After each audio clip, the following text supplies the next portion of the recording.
রংপুরের পীরগাছায় দেউতি উচ্চ বিদ্যালয় ও কলেজ অধ্যক্ষ এবং পারুল ইউনিয়ন আওয়ামী লীগের সাধারণ সম্পাদক মিজানুর রহমান সাজুর পদত্যাগ, সেই সাথে বৈষম্য বিরোধী ছাত্র আন্দোলনের নিহত আবু সাইদ হত্যায় জড়িত থাকার অভিযোগে শিক্ষক ও জেলা যুবলীগের সাংগঠনিক সম্পাদক নাহিদ হাসান লিটনের বিচার দাবিতে সড়ক অবরোধ করে শিক্ষার্থীরা।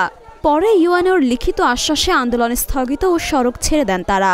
বুধবার দুপুর 12টার দিকে রংপুর সুন্দরগঞ্জ সড়কের দেউতি বাজারে অধ্যক্ষ ও শিক্ষকের পদত্যাগ এবং বিচারের দাবিতে অবরোধ করে বিক্ষোভ শুরু করেন শিক্ষার্থীরা।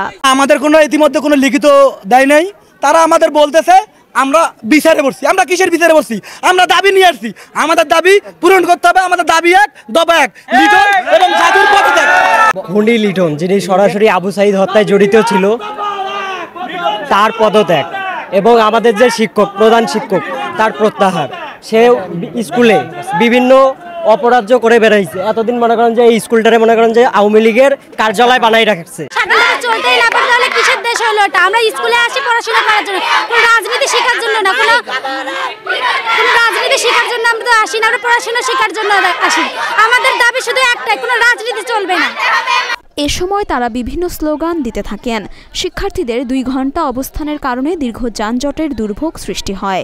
পরে পীরগাছা উপজেলা নির্বাহী কর্মকর্তা নাজমুল হক সুমন উপস্থিত হন। উপস্থিত শিক্ষক শিক্ষার্থীদের সাথে মতবিনিময় করেন তিনি। সেখানে উপস্থিত শিক্ষার্থীরা অধ্যক্ষ মিজানুর রহমান ও লিটনের অপসারণ দাবি করেন। পরে ইউএনও ব্যবস্থা গ্রহণ করার মৌখিক আশ্বাস দেন, কিন্তু শিক্ষার্থীরা 2 জন শিক্ষকের লিখিত অপসারণ দাবি করে আবারও রাস্তা অবরোধ করে। কথা বলেছি শিক্ষার্থীদের সাথে, শিক্ষকরা এখানে উপস্থিত আছেন। আমাদের কথা হচ্ছে যার যে অন্যায় আছে সেই অন্যায়ের ব্যাপারে আইনানুগ এবং বিভাগীয় ব্যবস্থা গ্রহণ করা হবে। এবং সেক্ষেত্রে যাদের কথা বললেন তাদের নামে যে ডকুমেন্টগুলো, সেই ডকুমেন্টগুলো আমাদের কাছে দিতে বলেছি। আমি এখন বর্তমানে সভাপতি হিসেবে এবং উপজেলা নির্বাহী অফিসার হিসেবে আইনানুগ এবং বিভাগীয় ব্যবস্থা দুটোই গ্রহণ করব।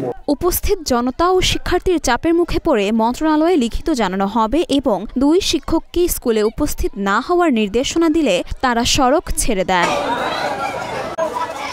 মরিয়ম মিম, ঢাকা পোস্ট।